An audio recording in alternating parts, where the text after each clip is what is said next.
Welcome into the Stack Shack Sports Show. This past weekend, we had a fantastic blue gold spring game from Notre Dame. And I wanted to take a moment, do something a little different today. We're going to go through the highlights here, and I've got a bunch of thoughts, a bunch of feedback, a bunch of predictions that I think we can pull from this game. It was a very exciting game. It was close, had some turnovers, some big plays, plenty of touchdown, plenty of scoring. And saw some really great things out of a lot of players. And so thought we'd go through the highlights here real quick. I'll kind of give my thoughts as we go through on what I felt were the biggest takeaways from this game. It was a very exciting game. Again, like I said, I think if you're a Notre Dame fan, you're feeling pretty good after that. There won't be audio because I don't want to get demonetized. We started off with the kickoff. I don't think there's anything really to take away from that. But first series here, as this play's going to start taking off, it was pretty apparent early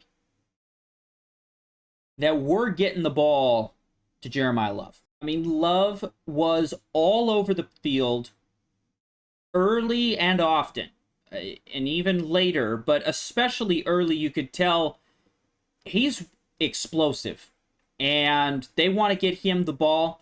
I will say, kicking wasn't super excited about it. Now, this is a 50-yarder, so it's super long. I don't expect him to make this kick, but even on extra points, there were some issues, I think, in the kicking game. So if you're a Notre Dame fan, that maybe wasn't the greatest showing.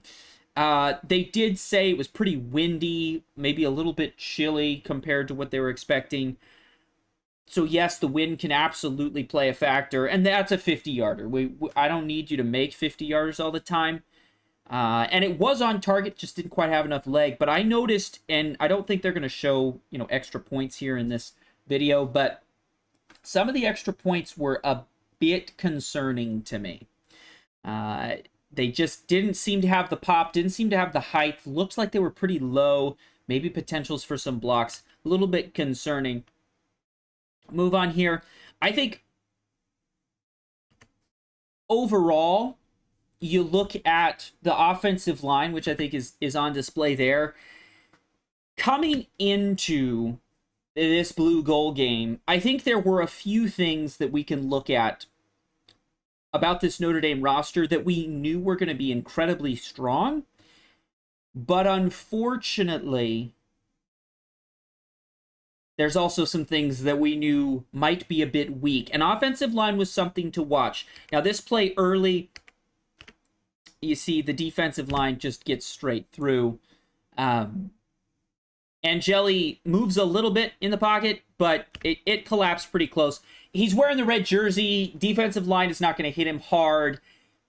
And let's be real, Angeli's not going to, try and break a tackle. He probably doesn't go down there if he's not wearing the red jersey, right? There's certain kind of an understanding of, if you touch me, I'm going down, right? In a real game, he probably gets out of that, although the whole pocket was collapsing, which is problematic. There were some good throws. This one particular, great throw by Angeli. So Leonard, who is supposed to be probably the starter, right? Comes over from Duke, pretty highly talented, pretty dual threat, mobile, can run, can throw. People are excited about him, right? He's still dealing with an ankle issue. It's an ankle issue where he came back a little early from the injury, probably, that actually he suffered against Notre Dame. Came back maybe a little too early in the season, kind of re-aggravated, made it a little worse. There's been some issues in training camp. Now, Marcus Freeman was interviewed during this game and said, hey, if this was a regular season game, it'd be pretty hard to keep Leonard off the field, right? In all honesty, Leonard probably could have played, but it's a spring game. It doesn't matter. So we're going to err on the side of caution, especially since he's already come back too early, so to speak, once before on this ankle. You don't want to do it again. You don't want to make this an end of the season kind of situation. He's had multiple surgeries now on that ankle. But if you're Angeli, if you're Carr, if you're Minchie, the three quarterbacks that we got to see in this blue goal game, I'm sticking around because I'm going to be completely honest. I don't know if Leonard is going to be able to play the whole season. His style of play, and now a bit of an injury history, there are some real injury concerns. What I had a huge takeaway from this game is, if Leonard doesn't play, I think we'll be okay. And it's because of plays like this. Angeli, first of all, gets the defensive line to jump. Boom, hard count. Knows it's a free play. Rips it down the seam to a tight end. Now, that's not even Mitchell Evans, right, who's the starting tight end. That's Raridan. Evans also out with an injury. Again, he'll be ready to go at the beginning of the season. But that's a touchdown. That was a good ball. That was well orchestrated from the offensive side of the ball. Well orchestrated from the quarterback. Good use of a hard count to get the jump off sides. Recognize these offsides. Hit the seam. This offense attacked much more than last year's offense did. Last year's offense, I think we can all agree, whether you're a Notre Dame fan or not, if you just watch Notre Dame games, their offense was not very aggressive. That's a great ball. Keep your eyes a little off-centered and rip it down the seam to the tight end. Loved the usage of tight ends in this game, especially with the starting tight end, Evans, not even playing. Raridan still getting a good number of touches. I forget the other young kid's name who was getting some good touches. Tight ends flashed a little bit. Notre Dame has been recruiting great tight ends for a long time, so it's not a surprise, but it is a good confirmation that some of these players are kind of coming into their own a little bit. We'll move on to this play. Now, Minchie did not have the red jersey on, so he's allowed to, move around a little bit more, probably make some more run plays, actually get hit. He showed off some decent athleticism there, running. Offensive line, let's look at that because we were talking about that a moment ago. Offensive line being a concern. You do have to realize, in a blue-gold game, this is not first team versus second team. They split the starters between the two teams. Okay, so you don't have all the starters on one team and all the second string on another team. So it's not perfect first team defense, first team offense. That's not happening here. It's kind of half and half, right? What I think is key to remember is with an offensive line, you need to have time for that offensive line to operate as a unit, potentially more than any other unit on the field. Defensive line, those guys rotate a lot anyways. Even linebackers, safeties, DBs, there's typically some movement. Offensive line, it needs to be one unit. They need to communicate really well. They need to know how to pass guys off, who's taking what read, right? And to split them up like this, I think puts the offensive line at a disadvantage. So, pass protection, I think, will get better when you get just the first team unit. They're used to playing together. They're ready to go. But run blocking, this is well blocked. Well blocked play, big hole. That's encouraging because offensive line was something that people were worried about coming into this game. And overall, I think they played okay. I wouldn't say great, but I think they played okay, especially given the fact that it's not one solid unit that's used to playing together. Now, this was the play. You just saw it as I was talking about the offensive line. This was the one problem, I think, for Minchie.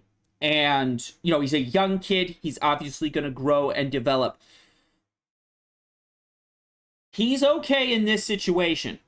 Not a lot of pressure. A pocket looks good right now. Receiver's going out. He's looking left side. That's his read. This is the bad decision. Okay, so he shifts right. Let's go look at this again. He moves actually to his left. Unfortunately, you got a defensive lineman wrapping around here. So now he's in big pressure situation.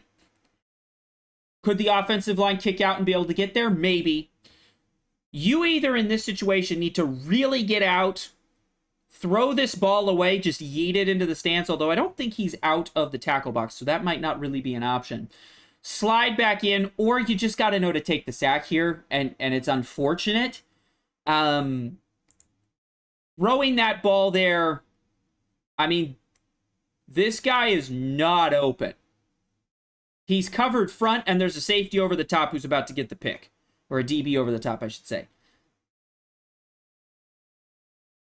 Minchie did struggle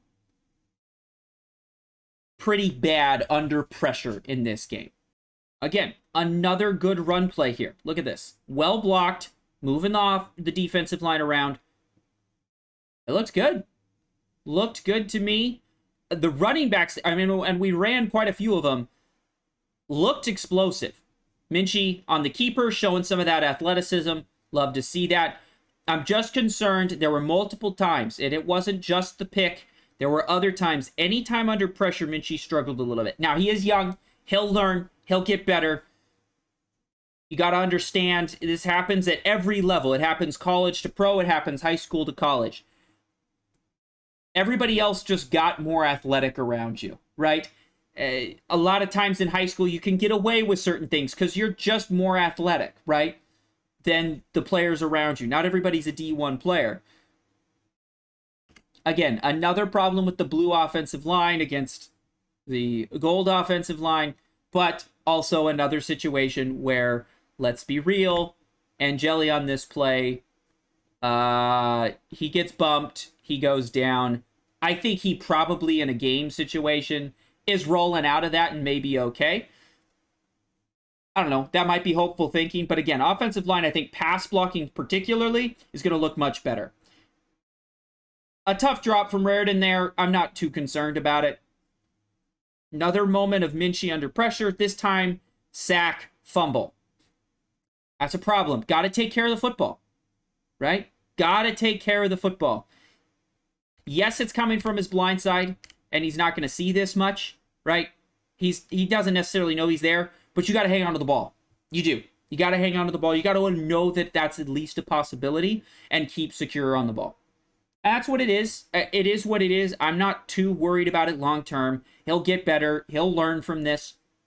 Sometimes, it's good to not have everything go great in a practice game like this because you're actually able to learn something from it. If Minchie came out and just slinged it all over the place, had no problems, was never under pressure, never faced adversity, it's hard to maybe pull as much from that learning-wise. The other thing is, it is a blue-gold game. Just like Angeli, we're saying, hey, protect yourself. Really, everybody out there, protect yourself. Does he maybe dive after that ball a little more aggressively in a real game? Probably, right? Again, under pressure, this time he's able to get out, does a much better decision, holds the ball, runs for the first down. That's a much better handling of being under pressure from Minchie. Some great defensive plays. Again, another fumble, really.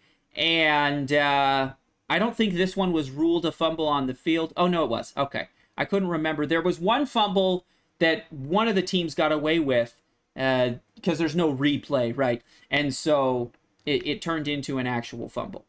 One thing you do have to give Minchie, and I think this is probably one of the better examples of this play, is, man, does he have a lively arm. I mean, watch this. We're opposite hash here. It doesn't even look like he tried to throw that ball. Again, we're a few yards past our own 30. He rips this on a rope to the opposite 40. That's a decent throw, well-timed, and didn't look like he had to try very hard. Sometimes I think in the past we've looked at quarterbacks at Notre Dame and there's just not been a lot of arm talent there. It's looked like it was tough to get the ball where it needed to go. That is like the easiest little throw, and it goes super far on a rope. Good timing, good placement. You got to give Minchie credit for having truly a lively arm. Here's another one. Look at that ball placement. Fantastic. Good timing, good route, easy throw, perfect. It looked good. There was some arm talent. Now, another moment with Angeli. Angeli being the second string, right? He's on the second depth chart, I think, by most standards here.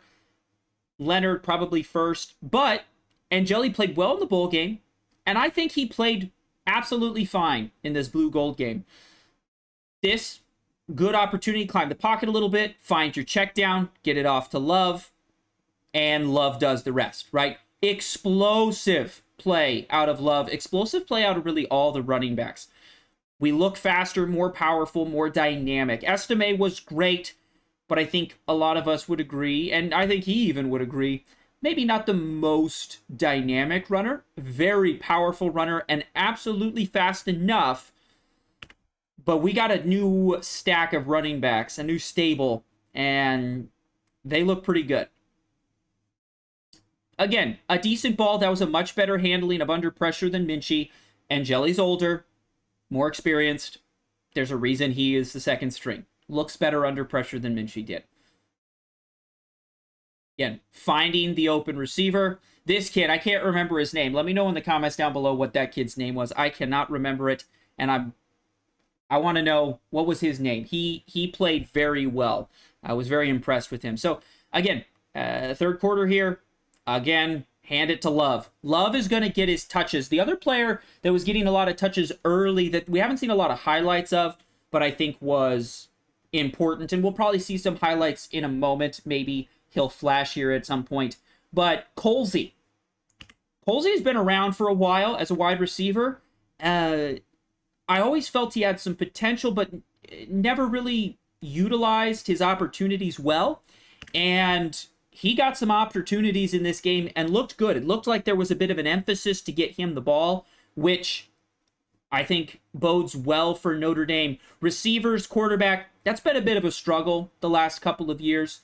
And it was good to see some positive play. So coming into this game, I think we had a lot of faith in Angeli, wanted to see some development. I think we did. He looked good in pretty much all his reps. Scored points, scored touchdowns. It was good. But most of us were more interested in seeing Minchie and Carr, because Angeli we saw in a bowl game. He did pretty well. And now you pair, even if, let's say Leonard is hurt. Leonard is a solid quarterback. He's probably one on the depth chart right now.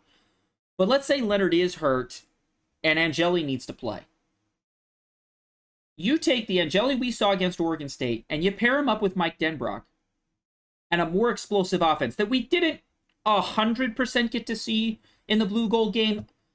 You know, there wasn't a lot of motion. There weren't a lot of formations and looks. It was pretty base offense. But to be fair, it's also pretty base defense.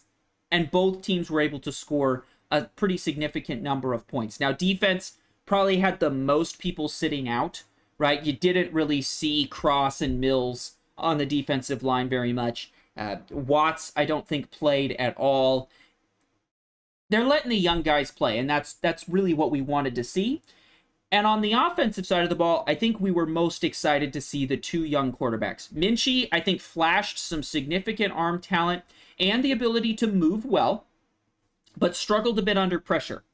Carr, who was skipping his high school prom, I guess, to play in this game. Good on you for that. Who cares about high school prom? Go get the reps in, right?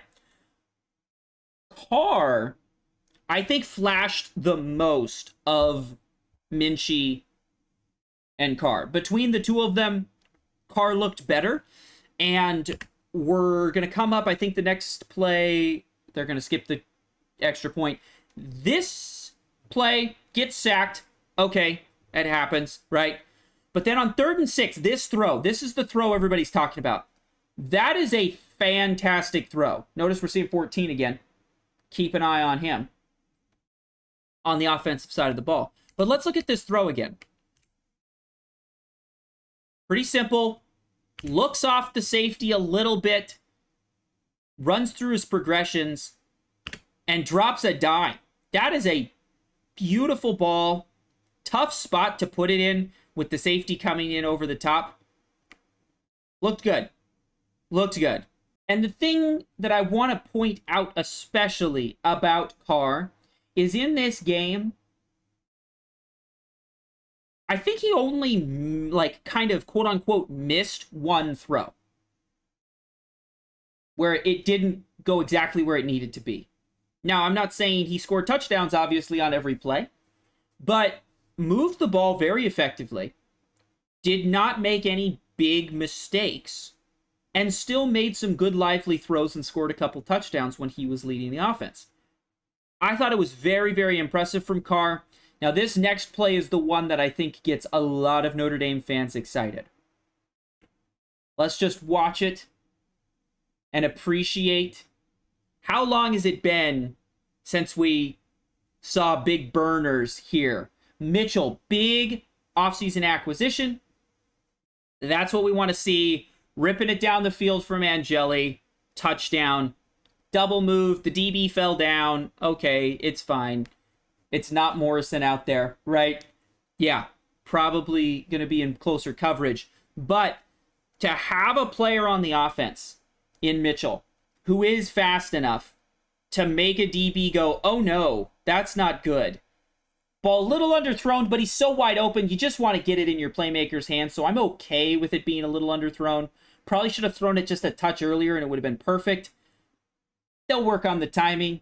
He's a new transfer, so you can't get too complaining about that.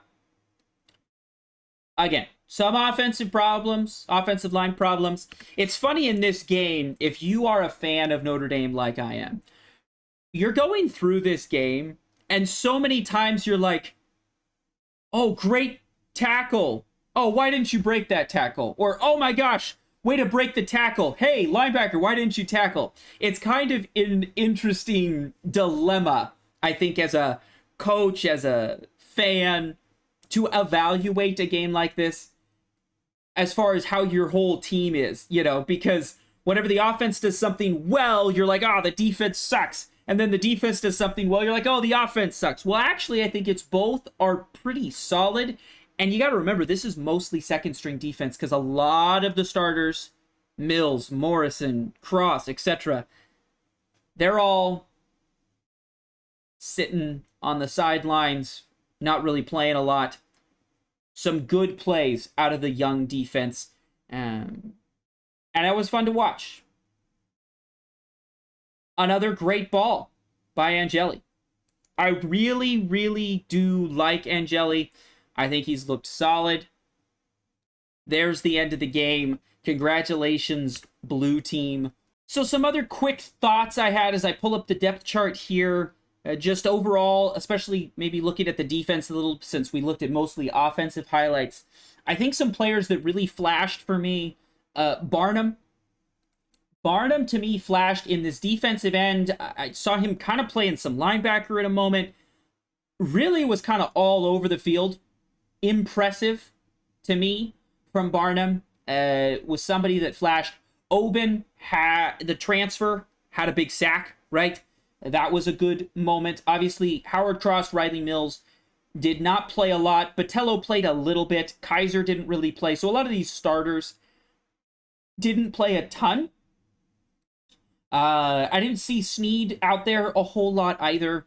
But the young linebackers, Kingston, Valamuasa, I think I'm saying the name right. Correct me if I'm wrong in the comments. Brand new freshman. People are really, really excited about him. Getting some comparisons to maybe even a Kyle Hamilton, which is an incredible comparison to even be mentioned in the same name, as somebody who might make an impact right away at linebacker. And overall, the young linebackers, I think, played okay. I was impressed with that, given that, the Jack Kaisers of the world did not play. You do see linebacker is young, right? We're looking at Will, Mike, and Rover here, middle linebacker. Jack Kaiser, graduate, right? But then it's freshman, sophomore, freshman, sophomore. I think that's why you saw Burnham playing a little bit as a sophomore. He's a redshirt sophomore, so junior age, right? That's why I think I saw him flashing a little bit more around from that defensive end to kind of a linebacker position. We'll see how that continues. Again, Oben was a great pickup. This front four, that is a terrifying front four. Oben, Cross, Mills, Botello. Yikes. Keep an eye out on just an absolutely incredibly fast, aggressive defense. Mickey, I think, played fine. Somebody we're looking at the cornerback position to be opposite of Benjamin Morrison, as Cam Hart is leaving for the NFL, probably going to be a pretty high draft pick. Where does he sit in it? Obviously, Xavier Rotz, we know who he is. Defensive Player of the Year last year. Impressive. Something else I wanted to note, just from a recruiting perspective, again, not only did some of our young linebackers actually look pretty solid, but how many throughout the broadcast, as I'm reminded by the Urlacher name here. Whoa, we know who that is. I recognize that name. Not at free safety, but linebacker. His father, Hall of Famer probably there. How many former pros' children are picking Notre Dame? Think about it for a moment. Former pros are telling their kids, you want to go to Notre Dame when Notre Dame is recruiting them. There was a large number. I'm not going to go through everybody. You can watch the broadcast over again. Notice how many times they're talking about, oh, it's this kid. And it wasn't all, professional football players, but other sports as well. Their kids are playing football. They want them to go to Notre Dame. Why is that? I think it's because professional athletes, guys that know what it takes to make it in the pros, they see what Notre Dame is building here with Marcus Freeman and give a lot of credit to him and that coaching staff as doing things the right way. You do have the benefit of Notre Dame as a university, pretty prestigious. The degree does mean a lot. They always talk about this is not a 4-year, it's a 40-year decision because this degree is going to pay dividends whether you make it to the NFL or not. But even then, Stanford has a good education, right? Why would you pick Notre Dame? Because they also have the football program and they're teaching these kids the right way. They're building a program the right way. They're setting them up for success, and I think there's a potential to really do something here under Marcus Freeman. Again, graduate transfer there. Kicker, I didn't think he looked great. Looked okay. Greathouse, Jaden Greathouse, number 19. He's listed a punt returner, but also up here in the wide receiver. He's someone I didn't mention, but coming into his own. Faison, obviously the rising star from last season. He plays lacrosse. That's kind of why he came to Notre Dame as a lacrosse player, then decided to come out for football. He's dominating the cross field. He showed up to the game. He is not playing, obviously, because he's in season for something else. That was good. Bo Collins, didn't see him, but he's not actually there yet, so don't worry about that if you're like, wait, where was Bo Collins? He was a big get. He's not even on campus yet, I don't believe.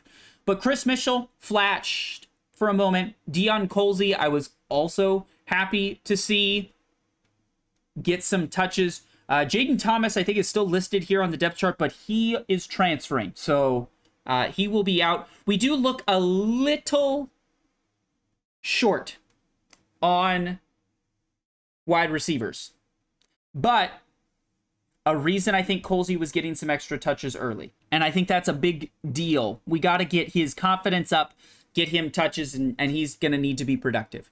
Now, could a Mitchell flip over X? I mean, we've got X, Z, and F here. Wide receivers can move around. It's okay, but as far as how they sit, I think Bo Collins actually fits maybe more in a Jaden Thomas kind of role, a little bigger receiver. We'll see how they use him. Chris Mitchell, obviously the speedster. Greathouse and Faison lining up and doing pretty well. They can move around. Wide receivers are not stuck in X, Z, or F. It'll be all right. It'll be all right. We'll see how the offense looks. There was a lot of discussion You know, you're bringing in a new offensive coordinator who's run an incredibly potent offense that likes to spread the ball around, likes to spread the field. How would that fit in with the Notre Dame teams that have historically really liked to run the ball? I think there were some great quotes out of Denbrock to say, hey, yeah, I want to run the ball. But I need to at least threaten and let them defense know I can throw the ball too, right? And that's something I think they struggled with a lot last season. Besides that, the big takeaways, Carr is legit. He is super young, and he is absolutely legit. Minchie, incredibly lively arm, but probably needs to work on how he handles pressure. We'll have to see. Angeli, I'd be okay with Angeli as the starter. I'll be honest. Peanut butter and jelly, baby. I am totally fine with him as the starter if Leonard can't play. I need to see Leonard. I need to see how does Leonard feel after multiple surgeries on that ankle. I mean, he's known as a bit of a mobile quarterback, somebody that runs around. How does that fit? Let me know down in the comments down below what you thought of the game. Are you excited for the season? Marcus Freeman called it his most talented team ever. That's a pretty big statement. He's had good teams in the past, but I think I'm going to agree with him. This team looks solid. Cooper Flanagan, I just saw the tight end there. That's the name I was looking for earlier. Thank you, rlads.com, for their NCAA depth charts. Let me know in the comments down below what you think. What's the ceiling for this team? I think it is very much a playoff or bust, and the ceiling is the national championship. This is a team I think could make the national championship, could even win it with either of their top two quarterbacks. That's my hot take of the day. Let me know what yours is down below, and we'll see you tomorrow.